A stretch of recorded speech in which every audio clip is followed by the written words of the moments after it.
DD10 news આપનું હાર્દિક સ્વાગત છે। હું છું હેપી અને હવે જોઈએ આજના મુખ્ય સમાચાર। હાડાના મોવાડા ખાતે ત્રિદિવસીય પુનઃ પ્રાણ પ્રતિષ્ઠા મહોત્સવ યોજાયો। મહીસાગર જિલ્લાના હાડાના મોવાડા ગામે એકલંગજી મહાદેવ, ચામુંડા માતાજી તથા રામાપીરના પુનઃ પ્રાણ પ્રતિષ્ઠા મહોત્સવનો ત્રિદિવસીય કાર્યક્રમ ભક્તિમય વાતાવરણ વચ્ચે ભવ્ય રીતે ઉજવાયો હતો।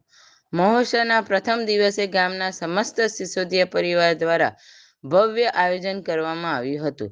ધાર્મિક વિધિ વિધાન, પૂજન અર્ચન અને વૈદિક મંત્રોચ્ચાર સાથે કાર્યક્રમનો શુભારંભ થયો હતો। મોટી સંખ્યામાં ગ્રામજનો અને શ્રદ્ધાળુઓ ઉપસ્થિત રહી દેવદર્શન કરી ધર્મ લાભ કરી લીધો હતો। 3 દિવસ સુધી ચાલેલા આ મહોત્સવ દરમિયાન વિવિધ ધાર્મિક અનુષ્ઠાનો, યજ્ઞ, ભજન કીર્તન સહિતના કાર્યક્રમો યોજાયા। સમગ્ર ગામમાં ઉત્સવમય માહોલ જોવા મળી રહ્યો અને શ્રદ્ધાળુઓમાં ભારે ઉત્સાહ જોવા મળી રહ્યો હતો।